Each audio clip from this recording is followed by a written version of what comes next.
We can pay her half your salary, Brian laughed, leaning back in his chair.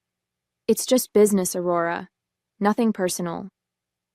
I stared at him across his desk, the birthday card my colleagues had signed for me just hours earlier still tucked in my purse.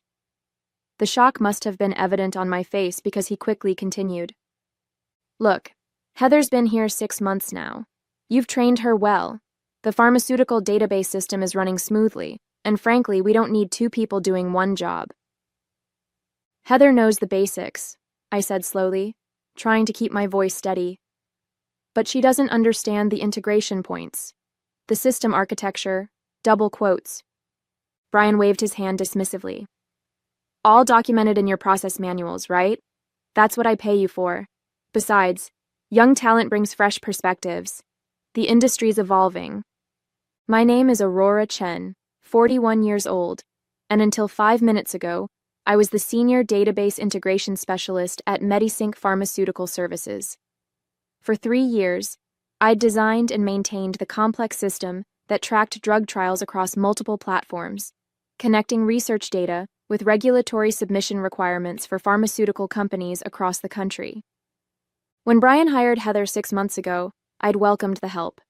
The system had grown increasingly complex, and having someone manage the day-to-day operations would free me up to implement improvements I'd been planning for months. I'd spent countless hours training her, carefully walking her through the standard procedures, though there hadn't been time to cover the underlying architecture, the invisible connective tissue that made everything work seamlessly. I need your keycard and passwords before you leave today, Brian continued, sliding a severance agreement across the desk. 2 weeks' pay, standard confidentiality clauses. I scanned the document, the words blurring slightly. Today is my birthday, I said, the statement sounding hollow even to me. Brian had the decency to look uncomfortable for a moment. Sorry about the timing. HR picked the date. I signed the agreement mechanically, then stood up. Heather will need the emergency protocols for when systems don't synchronize properly. They're not in the documentation. I'm sure she'll figure it out, Brian replied, already checking his phone. She's quite resourceful. As I packed my desk, Heather approached, her expression a mixture of sympathy and awkwardness. I'm really sorry, she whispered. I had no idea this was happening. I nodded, not trusting myself to speak. As I handed her my system notebook, a notification popped up on my computer screen. Database sync error on client trial DRX 1429, manual resolution required. I started to explain the error, but Brian appeared, ushering me toward the exit. Heather's got this, he said firmly. It's time for you to go. I smiled tightly. Good luck, I said, meaning it more sincerely than either of them could possibly understand. My path to MediSync began after 15 years in database architecture. I'd built systems for insurance companies, retail chains, and finally, the pharmaceutical industry, where data integrity could literally be a matter of life and death. Clinical trial information had to be seamlessly integrated across research platforms, regulatory submission systems, and client dashboards, with zero margin for error. When MediSync recruited me, they were struggling with an outdated system that frequently crashed. Within 6 months, I'd redesigned their entire architecture, creating a robust integration framework that accommodated their complex needs while maintaining regulatory compliance. Client satisfaction scores rose dramatically, and the company landed 3 major pharmaceutical contracts based largely on the strength of their innovative data management solutions I had built from the ground up. Brian Morgan became my manager a year ago when the previous director retired. He had a background in sales rather than technology, which initially concerned me, but I tried to be open-minded. He spoke constantly about optimization and streamlining operations, often questioning why processes couldn't be simplified. These verification steps seem excessive, he'd comment during review meetings. Couldn't we eliminate some of these redundancies? I'd patiently explain that what looked like redundancy was actually essential error-catching architecture. The system's strength lay in its multiple verification points that prevented data corruption from cascading through interconnected databases. Brian would nod, but I could tell he wasn't fully grasping the technical nuances. Still, I believed his business perspective complemented my technical expertise, and we maintained a cordial professional relationship. When he hired Heather, fresh out of college with a computer science degree but no real-world experience, I didn't object. Training a junior colleague seemed reasonable, and I enjoyed sharing my knowledge. Heather was eager and quick to learn the operational procedures, though she sometimes grew impatient with details. "Do we really need to run all these verification queries?" she'd ask. "It adds an hour to the process." "That hour prevents weeks of potential disaster recovery," I'd explain. "The system is more fragile than it appears." In recent weeks, I'd noticed Brian and Heather in frequent private meetings. I assumed they were discussing her professional development, perhaps planning to expand her responsibilities. I even prepared additional training materials, anticipating that she might take over some of my routine tasks. What I didn't anticipate was becoming completely expendable. In retrospect, the signs were there. Brian's increasing questions about whether my processes could be streamlined, his interest in detailed documentation, the gradual exclusion from strategic meetings. But I'd been too focused on improving the system and training my replacement to see what was happening. The morning after my unceremonious termination, I woke to a string of LinkedIn notifications. News of my departure had apparently spread quickly through professional circles. 3 former colleagues had sent messages expressing shock and asking if I was looking for new opportunities. I spent the day updating my resume and researching positions, trying to focus on the future rather than dwelling on the humiliation of being escorted from the building on my birthday. By evening, I'd lined up 2 promising interviews for later in the week. The pharmaceutical data integration field was specialized enough that experienced architects were always in demand. My phone rang just after dinner. It was Jacob, a developer from my former team at MediSync. "Aurora, I know you probably don't want to talk about work, but I'm stuck on something," he said, his voice tight with stress. "The DRX1429 trial database is showing inconsistencies after the routine Sunday update. I've tried everything in your documentation, but nothing's working." I remembered the error notification I'd seen just before leaving. "Did you run the verification sequence on the secondary tables?" I asked. "Yes, but the systems aren't reconciling.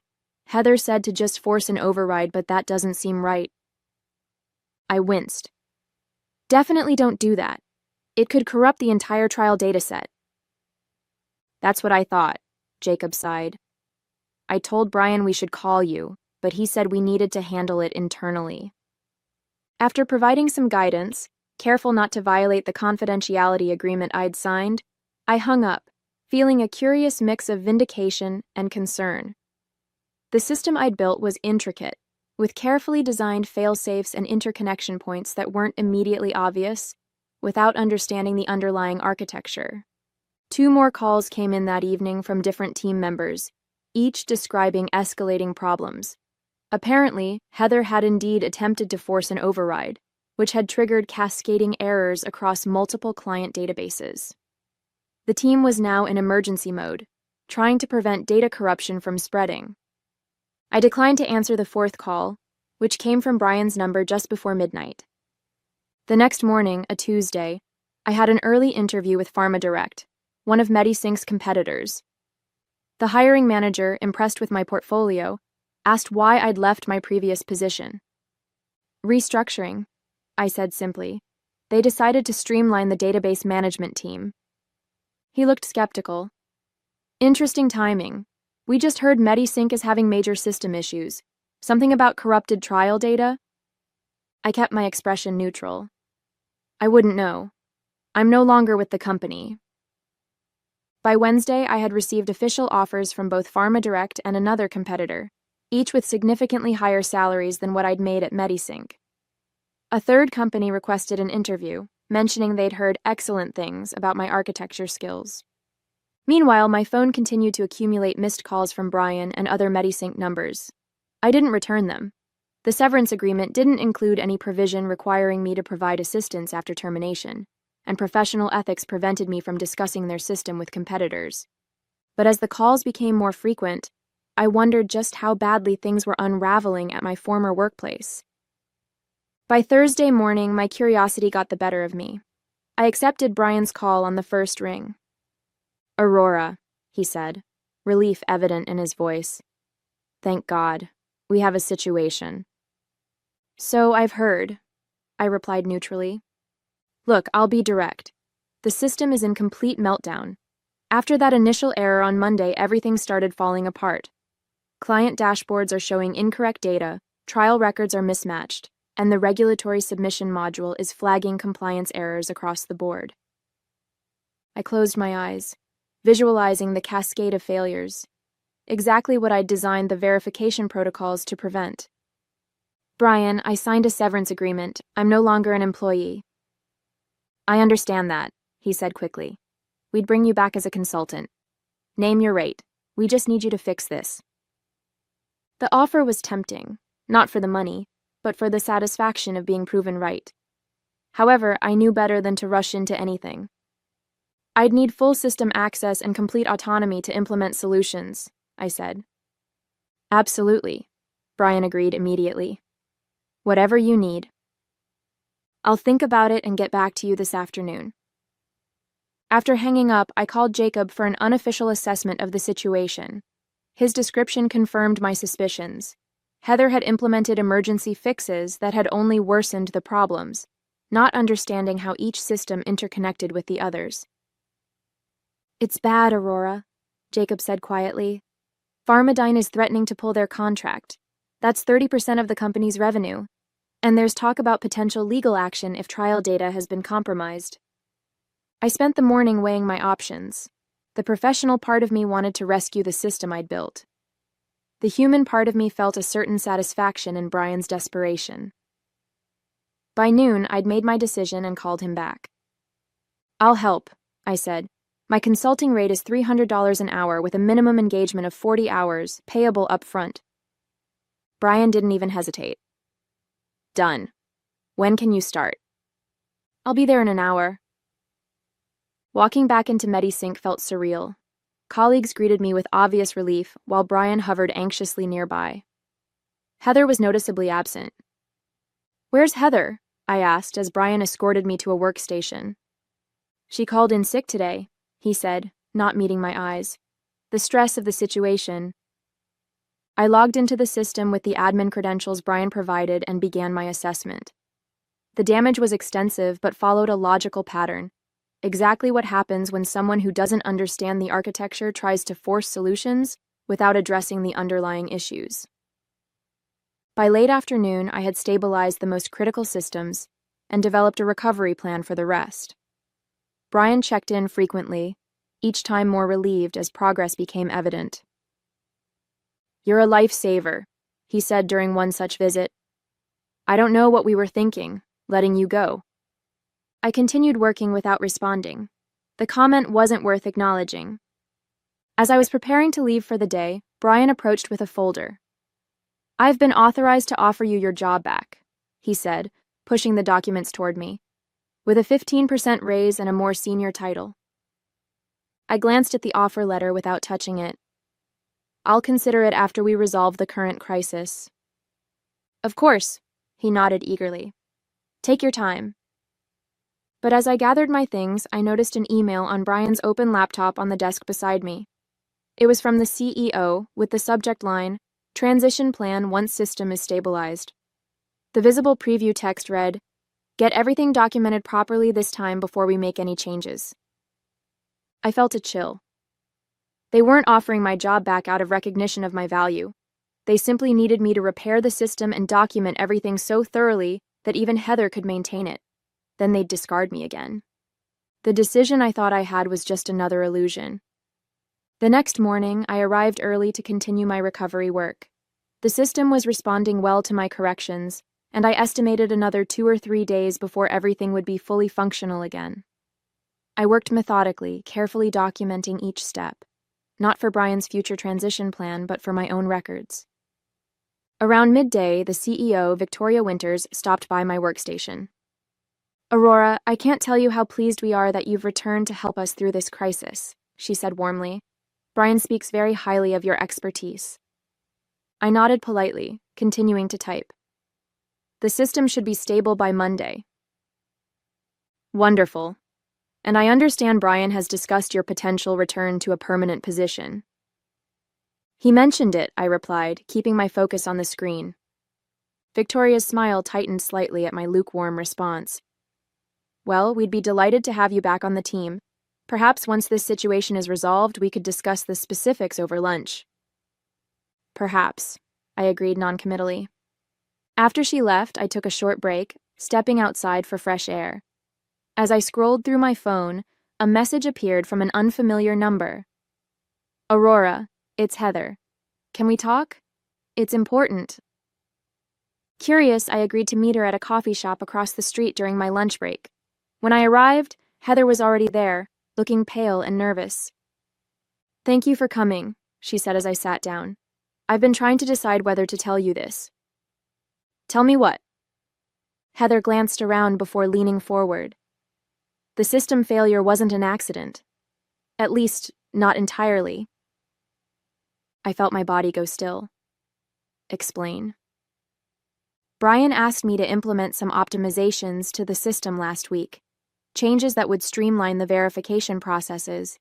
He said you had approved the concept but were too busy to implement it yourself. I never approved any such changes, I said, my voice tight. I realized that later, Heather admitted. When things started going wrong on Monday, I told Brian we needed to call you immediately. He refused, saying it would validate your overcomplicated approach and that we could fix it ourselves.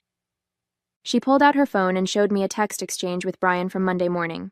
His messages clearly instructed her to attempt fixes without contacting me, even as she expressed increasing concern about the escalating problems. By the time he finally decided to call you, I was having panic attacks. I couldn't sleep knowing what we'd done to the system, what I'd done by trusting him. Why are you telling me this now? I asked. Heather's eyes filled with tears. Because they're planning to blame me for everything. Yesterday, HR called me in and said they're conducting an investigation into procedural violations that led to the system failure. Brian told them I made unauthorized changes against his instructions. The pieces fell into place with sickening clarity. Brian had deliberately undermined the system architecture I'd built, likely to prove that his streamlined approach was superior. When everything collapsed, he needed me to fix it. But afterward, Heather would take the fall, and he would emerge as the manager who handled the crisis. I have the job offer from PharmaDirect, Heather continued. I was going to accept it before all this happened. Now Brian's threatening to give me a negative reference if I leave. He says he'll make sure I can't work in pharmaceutical data anywhere. I felt a surge of anger, not just for myself now, but for Heather too.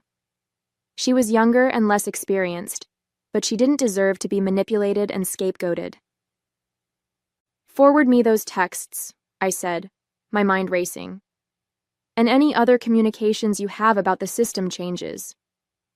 As Heather compiled the evidence, I realized I had a decision to make.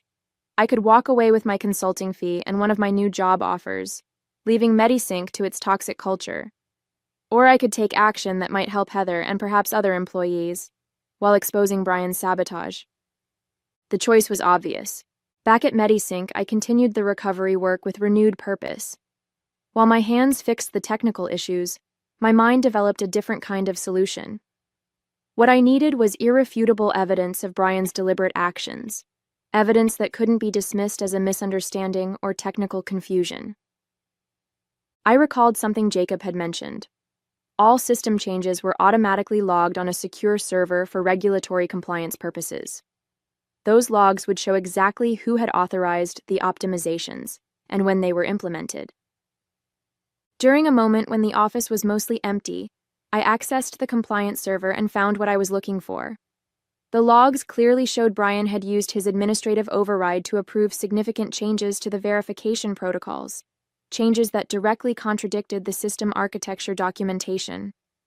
Most damning of all, he had backdated the approval to make it appear these changes had been pending for weeks, implying my tacit acceptance. I downloaded the logs to a secure drive and then sent myself an encrypted email with the files attached. For good measure, I took screenshots showing the timestamps of the original changes versus the backdated approvals. Now I needed to understand who else was involved. Had Victoria known about Brian's plan to sabotage the system, or was she merely complicit in using the crisis as an opportunity to rehire me temporarily? The answer came unexpectedly when Brian's calendar notification popped up on his laptop during our afternoon status meeting. Discuss AC transition plan with VW, 4:30 p.m. I need a bit more time on the regulatory module, I told Brian. Probably another hour. You go ahead to your meeting. Once he left, I quickly finished my work on the system, then set up one final safety measure, a hidden diagnostic tool that would alert me to any unauthorized changes to the core architecture, sending notifications directly to my personal email. It wasn't technically part of my consulting agreement, but I justified it as professional due diligence. At 5:15 p.m., I packed up my things and prepared to leave for the weekend. The system was now 80% recovered, with only minor issues remaining that I could resolve remotely. As I passed the conference room, I heard Brian's voice rising in frustration. But she's fixing everything. Can't we at least wait until Monday before? Victoria's response was cool and clear. The decision is made. Once she submits the final documentation, we thank her for her consulting work and proceed with the transition to the simplified architecture. Heather was just a trial run. We've already identified another junior developer who can maintain the streamlined system at an even lower salary point. And if it fails again? It won't, because Aurora will have documented every aspect of the recovery process. That's the whole point of bringing her back as a consultant. I'd heard enough. I slipped away before they could exit the conference room, a strange calm settling over me. I now had all the evidence I needed, and a weekend to decide exactly how to use it. Sunday evening, I received a text from Brian. System looking stable. Just need final documentation tomorrow to close out your consulting engagement. CEO wants to meet at 9 a.m. I responded simply, I'll be there. What Brian didn't know was that I'd spent the weekend consulting with both a labor attorney and a regulatory compliance expert at the FDA, who had expressed significant concern about the deliberate manipulation of pharmaceutical trial data systems. I had also accepted the position at Pharma Direct, with a specific condition they had happily accommodated.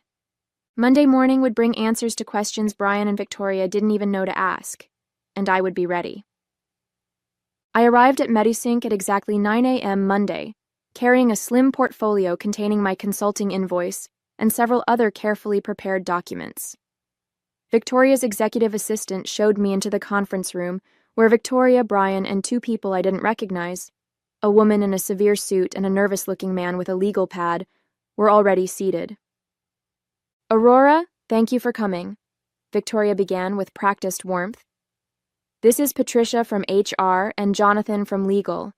They're here to formalize the conclusion of your consulting engagement. I smiled pleasantly. How convenient. I've brought some documentation that requires legal review as well. Before anyone could respond, the conference room door opened again. Jacob entered, followed by Heather and two men in dark suits who definitely weren't MediSync employees. What is the meaning of this? Victoria demanded, half rising from her chair. I invited a few additional participants, I said calmly. Jacob and Heather have first-hand knowledge relevant to our discussion, and these gentlemen are from the FDA's Office of Regulatory Compliance. They're very interested in the events of the past week. The color drained from Brian's face. The FDA? This is an internal company matter. Actually, one of the agents interrupted, deliberate tampering with systems that manage pharmaceutical trial data falls squarely within our jurisdiction. Ms. Chen contacted our office with evidence suggesting serious compliance violations. I opened my portfolio and distributed copies of a comprehensive report detailing the system architecture, the unauthorized changes, the attempted cover-up, and the impact on client data integrity. The final page contained my sworn statement and signature. This constitutes my final documentation as requested, I said, sliding the original across to Victoria. I've also accepted a position with Pharma Direct starting tomorrow. My first assignment is implementing a rescue plan for all MediSync clients who wished to transfer their data to a more stable platform. Victoria's composure finally cracked. "You can't do this. Those clients are under contract." "Contracts with specific performance guarantees regarding data integrity," I corrected her. "Guarantees you've breached. My attorney has already reviewed the relevant clauses." The FDA agents began asking pointed questions about change management protocols and verification procedures. As the interrogation continued, I quietly excused myself, nodding to Jacob and Heather. My work here was finished. 6 months later, I sat in my new corner office at PharmaDirect, reviewing the quarterly performance report. The transition of former MediSync clients had gone remarkably smoothly, thanks in part to Jacob and Heather, who had both joined me at the new company. The industry newsletter on my desk contained a small item noting that MediSync had been acquired by a larger competitor after experiencing significant client attrition and regulatory challenges. Brian and Victoria had both pursued other opportunities, following an FDA investigation into data integrity violations. My phone buzzed with a calendar reminder, a video meeting with our newest pharmaceutical client, formerly MediSync's largest account. Their research director had specifically requested that I oversee their data architecture personally, citing my exceptional reputation for system integrity. As I prepared for the call, Heather knocked on my doorframe. "The team wanted me to remind you about the celebration dinner tonight," she said. "1 year since we all started here." I smiled, remembering the day I'd negotiated with PharmaDirect's CEO to bring both Jacob and Heather onto my team as part of my employment conditions. He'd been skeptical until I explained their potential value and their loyalty in providing evidence that helped expose MediSync's violations. "I wouldn't miss it," I assured her. My new email notification chimed, the diagnostic system I'd created alerting me that all client databases had completed their verification cycles successfully.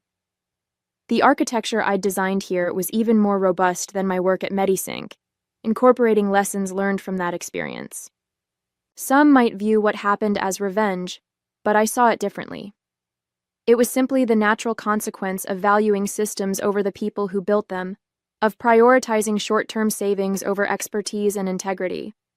In the end, I hadn't needed to destroy MediSync. Their own short-sightedness had done that quite effectively without my help. I closed the performance report and prepared to meet with our newest client, ready to demonstrate once again the value of doing things right.